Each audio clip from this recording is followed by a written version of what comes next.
I need you to stop everything you are doing right now. Put down whatever is in your hands. Close whatever tab you have open, and just listen to me for the next few minutes. Because what I am about to tell you is not just a story. It is the story of how I lost everything I believed in, and then found something far more powerful on the other side. My name is Sarah. I am 34 years old. And for 8 years, I was married to a man I thought I knew better than I knew myself. I knew his favorite color. I knew how he liked his coffee. I knew the way he snored softly on his left side every single night. I knew the scar on his right knee from a childhood bicycle accident. I knew his mother's birthday and his father's favorite football team. I thought I knew every single thing about Daniel. But on one ordinary Tuesday afternoon, I discovered that I did not know him at all.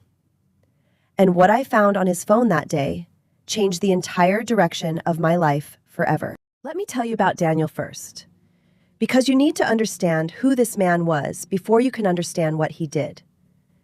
I met Daniel when I was 24 years old. I had just started a new job at a marketing company in the city, and Daniel was one of the senior managers there. He was 28 at the time. Tall, broad shoulders, warm brown eyes that crinkled at the corners when he smiled. The first time he spoke to me was at the office coffee machine on my third day of work. He said, and I remember this so clearly, he said, "You look like someone who takes their coffee very seriously." I laughed, and that was it. That was the beginning of everything. We dated for 1 year. And during that year, Daniel was the most attentive, most caring, most thoughtful man I had ever met in my life. He remembered every small thing I mentioned. He showed up with my favorite flowers for no reason at all. He called me every single night before bed just to say goodnight. My mother adored him. My friends were jealous of me. Everyone said I had found the perfect man. And honestly, I believed them. We got married on a Saturday in September. The weather was perfect. The ceremony was small and beautiful. I wore my grandmother's pearl earrings and cried happy tears all the way down the aisle. Daniel cried too when he saw me. Real tears, running down his face. How could I have known those tears meant nothing? After the wedding, we moved into a house together. A beautiful 3-bedroom house in the suburbs with a garden and a blue front door that I painted myself one spring afternoon. Life was good. Life was really, genuinely good. Daniel worked hard. He got promoted twice in 3 years. I continued my marketing career, and we were both doing well financially. We traveled together every summer. We had date nights every Friday. We built a life that looked exactly like what a happy life should look like. The only shadow, the only small gray cloud in our otherwise sunny life was children. We had been trying for a baby for 3 years. It was not happening naturally, and the fertility treatments were emotionally draining for both of us. It put a pressure on our relationship that I could feel but never quite name. Daniel became quieter during this period, more distant, more distracted. I told myself it was the stress. I told myself he was struggling with the fertility journey just as much as I was. I told myself to be patient and understanding. I was patient. I was understanding. I was also completely blind. Looking back now, I can see the signs so clearly. They were everywhere. Like a trail of breadcrumbs that I simply refused to follow. The late nights started about 2 years into our marriage. Daniel worked in finance, and long hours were not unusual, so I never thought too much about it in the beginning. But slowly the late nights became more frequent. Once a week became twice a week, became 3 times a week. When I asked him about it, he always had a perfectly reasonable explanation. A big client, a quarterly report, a deadline that could not be moved. And I believed every single word. Then there was the phone. Daniel had always been someone who left his phone lying around the house without concern. On the kitchen counter, on the bathroom shelf, on the coffee table while we watched television together. But sometime around year 3, something changed. The phone started going everywhere with him. To the bathroom, to the garden, even to bed where it sat face down on his nightstand instead of charging on the dresser like it always had before. I noticed, of course I noticed. But every time a small alarm went off inside me, I immediately silenced it. You are being paranoid, Sarah, I told myself. You are being one of those insecure wives. Daniel loves you. Daniel has never given you any real reason to doubt him. Stop looking for problems where there are none. So I stopped looking. There was also the cologne incident. About 4 years into our marriage, I noticed that Daniel sometimes came home smelling different. Not bad, just different. A different soap, perhaps, or a different fabric softener on his clothes. I mentioned it once, just casually, just in passing. He said he had been using the gym showers after working late because he did not want to wake me when he came home at midnight. Sweet, I thought. How considerate of him. I was such a fool. The Christmas before everything fell apart, Daniel bought me the most beautiful diamond necklace I had ever seen. It was extravagant, far more expensive than anything he had ever bought me before. I remember holding it up in the light and feeling so loved, so cherished, so certain that despite the distance I had been feeling between us, Daniel still deeply cared for me. My best friend Rachel saw it and said, half joking, half serious, "Girl, that is a guilt gift if I ever saw one." I laughed it off. I told her she was being dramatic. Rachel was not being dramatic. Rachel was absolutely right. Now let me tell you about that Tuesday.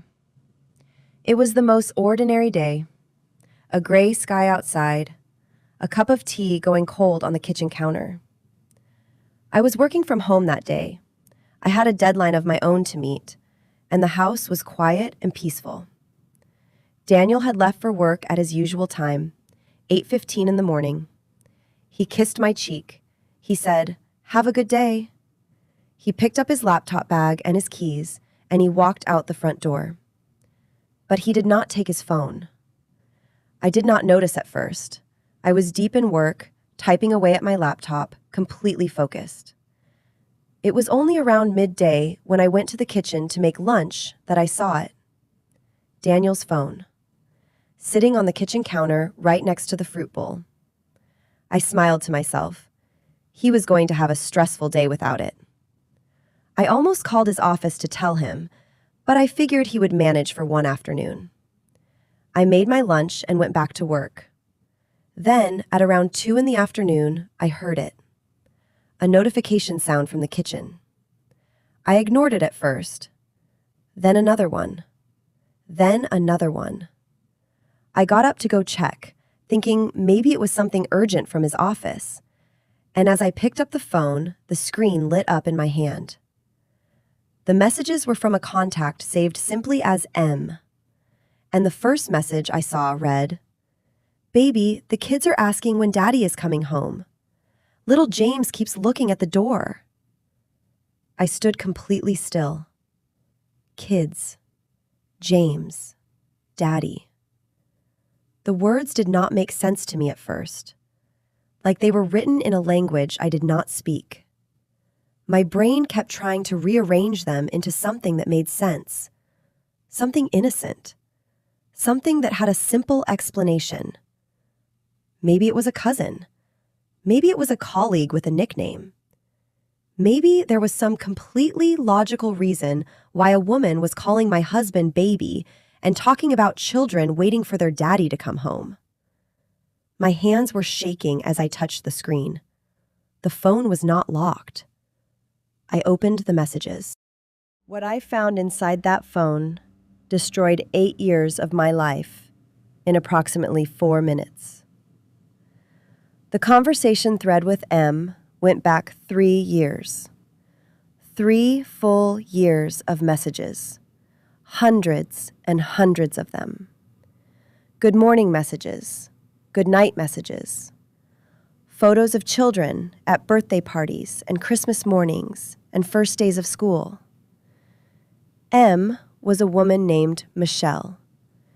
And Michelle was not just a woman Daniel was having an affair with. Michelle was the mother of his 2 children. A boy named James, who was 5 years old, a girl named Lily, who had just turned 3. I sat down on the kitchen floor because my legs stopped working. 5 years old. James was 5 years old. That meant Daniel had gotten Michelle pregnant in the very first year of our marriage. The same year I was planning our anniversary trip to Italy. The same year I was sending his mother birthday cards signed, "With love from Sarah and Daniel." I scrolled through the photos with tears streaming silently down my face. There were photos of Daniel holding a newborn baby in a hospital. Daniel at a children's birthday party with a paper crown on his head. Daniel asleep on a sofa with 2 small children curled up against him. He looked happy in every single photo. Genuinely, completely happy. There was a photo of him and Michelle together at what looked like a Christmas dinner. She was laughing at something he had said, and he had his arm around her shoulders, and he was smiling the exact same smile he had given me on our wedding day. The exact same smile. I read some of the messages. I know I should not have, but I could not stop myself. In one message from 2 years ago, Daniel had written to Michelle, "I am so sorry I cannot be there more. You and the kids are my whole heart. I am going to fix this. I promise I am going to fix this." His whole heart. I was sitting in the house with the blue front door that I painted myself, and I was reading that my husband's whole heart belonged to another woman and 2 children that I never knew existed. I do not know how long I sat on that kitchen floor. It might have been 30 minutes. It might have been 2 hours. At some point, I stopped crying. Not because I felt better, but because something inside me went very quiet and very still and very cold. And in that coldness, I started thinking clearly for the first time. Daniel came home at 6:30 that evening. I heard his key in the lock.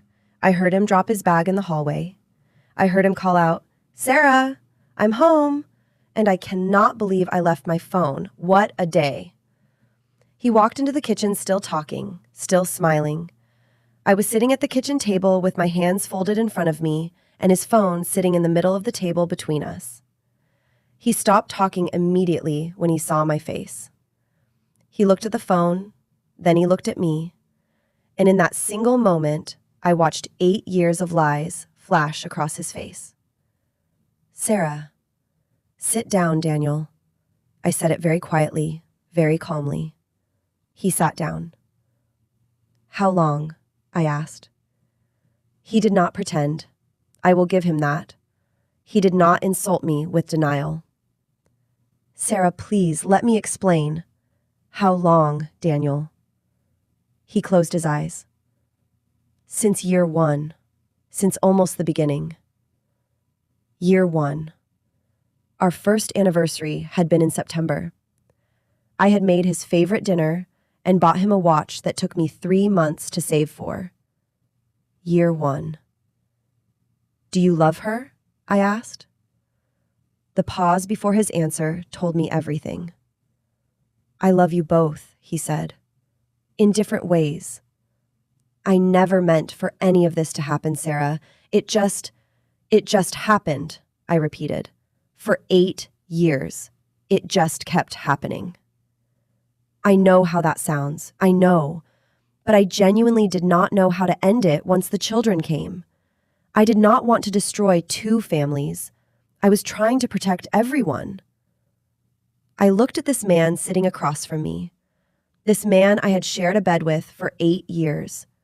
This man whose shirts I ironed and whose parents I visited on holidays and whose dreams I supported through every promotion and setback and difficult year. This man who had looked me in the eyes every single day for 8 years and chosen to lie to me. You were not protecting everyone, Daniel, I said. You were protecting yourself. He started crying then, big, heaving sobs with his face in his hands, and I felt nothing. Not anger, not sadness, not love, not hate, just nothing. Because the Daniel I loved had never existed. I had been in love with a character that this man had performed for me, and the performance was over. I stood up from the table. I need you to sleep in the guest room tonight, I said, and tomorrow morning, I need you to be gone before I wake up. Sarah, please, can we talk about this? Can we go to counseling? Good night, Daniel. I walked upstairs. I locked the bedroom door, and I lay on the bed, staring at the ceiling until the sun came up. I did not sleep that night, not even for 1 minute. But by the time the gray morning light came through the curtains, I had made my decision, and I had made my plan. I heard Daniel moving around downstairs sometime around 7 in the morning. I heard the front door close at 7:45. I waited until 8 o'clock. Then I sat up in bed and I made 3 phone calls. The first call was to my lawyer. Her name was Patricia, and she had been recommended to me by a colleague 2 years earlier. I had stored her number in my phone and never expected to need it. Patricia answered on the second ring. I told her everything in a calm, steady voice. I told her about the 8 years, about Michelle, about James and Lily, about the house that was registered in my name because Daniel had credit issues when we bought it, and we had agreed to put it in my name temporarily and then never changed it. Patricia was quiet for a moment. Then she said, Sarah, I need you to do nothing and touch nothing until I get there. Can you do that? Yes, I said, I can do that. She arrived at my house at 10 o'clock with a colleague and a briefcase, and we sat at my kitchen table, the same table where Daniel had cried the night before, and we began the process of dismantling 8 years of shared life. The second call was to my Uncle Robert. Uncle Robert was Daniel's boss. Daniel had actually gotten his job through Uncle Robert's recommendation 5 years earlier. It was one of the things Daniel always said he was most grateful for. He called Uncle Robert his mentor, his champion. Uncle Robert answered the phone, and I could hear the smile in his voice. Sarah, what a lovely surprise. How are you, sweetheart? I told him everything. The smile disappeared from his voice very quickly.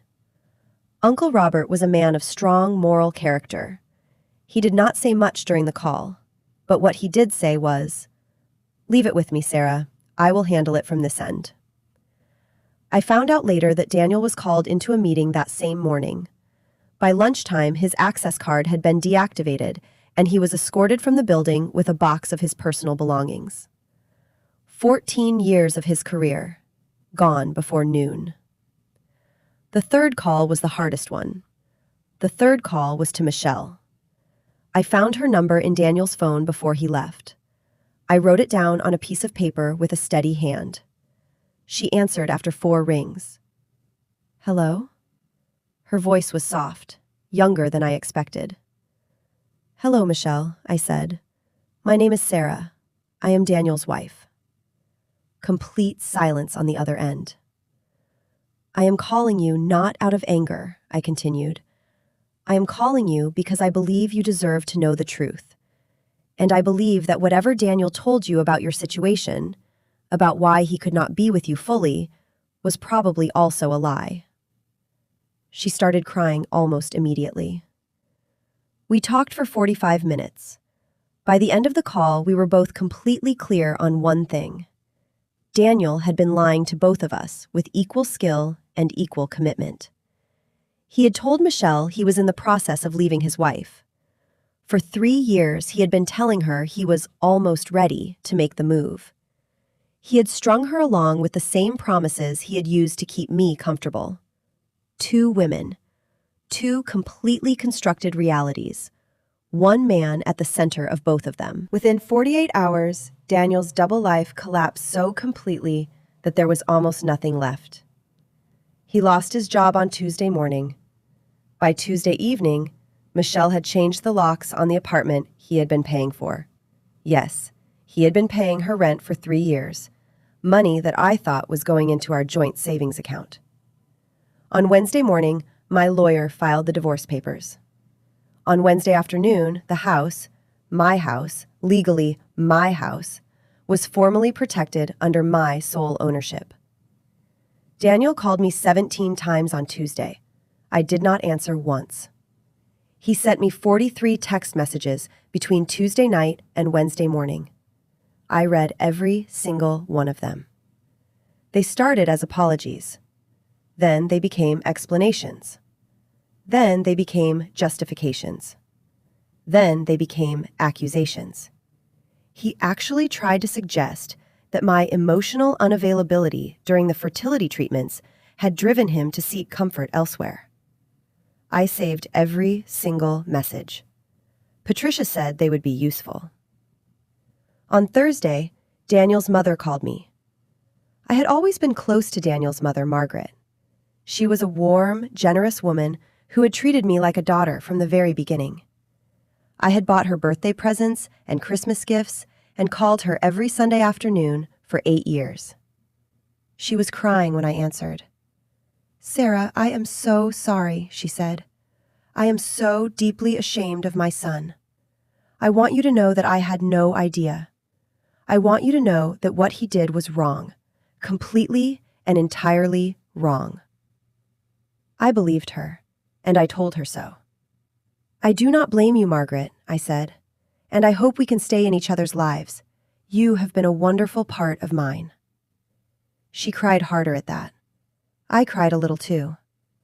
For the first time since that Tuesday afternoon on the kitchen floor. But they were different tears this time. Not tears of devastation. Tears of something being released. Something being finally, properly let go. The divorce took 8 months to finalize. During those 8 months, I learned more about myself than I had in the entire 8 years of my marriage. I learned that I was stronger than I had ever given myself credit for.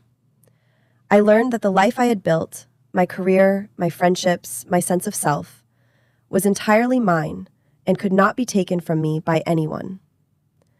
I sold the house with the blue front door. It was too full of a life that had never been real. I bought a smaller apartment on the other side of the city, and I painted the front door red. A bold, strong red that made me smile every time I came home. I threw myself back into my career. Within 6 months, I had been promoted to marketing director. The focus and clarity that came from having absolutely no more emotional energy to waste on Daniel turned out to be the most productive period of my professional life. I started therapy.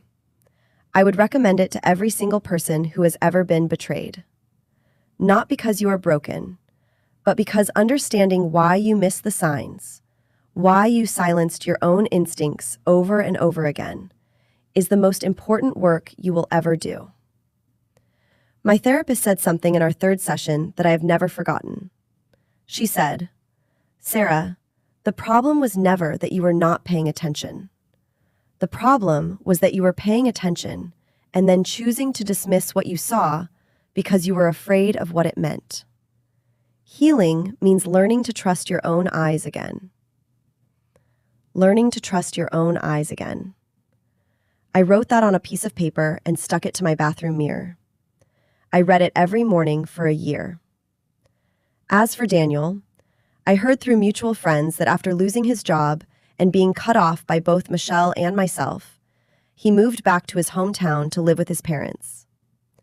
The man who had driven a company car and worn expensive suits and managed a team of 30 people was sleeping in his childhood bedroom at 36 years old. I did not feel happy about that. I want to be honest with you. I did not feel the satisfaction that people perhaps expect you to feel when someone who hurt you faces consequences. What I felt was something quieter than that. Something more like peace. Like the universe had simply corrected an imbalance. like the scales had returned to where they were always meant to be. Today I am 34 years old, and I am the happiest I have ever been in my entire life. I know that might sound impossible after everything I just told you, but it is the truth. I have a beautiful apartment with a red front door. I have a career I am genuinely proud of. I have friendships that are deeper and more honest than they have ever been, because going through something like this strips away every superficial connection and leaves only the real ones. I have a rescue dog named Tuesday. Yes, I named her after the day that changed my life, because that day, as devastating as it was also the day I began to truly live honestly. I am not in a relationship right now, and I am not in a hurry. For the first time in my adult life, I am genuinely content to be exactly where I am, to be exactly who I am, without performing happiness for anyone else. Daniel and I do not speak. There is nothing left to say. Michelle and I exchanged one final message about a year after everything happened. She said she had started rebuilding her life. She said her children were happy and healthy. She said she hoped I was okay. I wrote back and said I was more than okay, and I meant it. If you made it to the end of this story, I want you to know something. Whatever you are going through right now, whatever betrayal or heartbreak or secret you are carrying, you are stronger than it. The thing that tries to break you is never actually bigger than you are. It only feels that way in the beginning. Trust your instincts. Trust your eyes. Trust yourself. And never, ever silence the voice inside you that is trying to tell you the truth. Thank you so much for being here with me today. If this story touched your heart, please give it a like and subscribe to Drama Hub Stories. We bring you powerful, emotional stories like this every single day. And I have one question for you in the comments below. Did Daniel deserve everything that happened to him? Or do you feel any sympathy for him at all? I genuinely want to know what you think. I will see you in the next story. Take care of yourselves.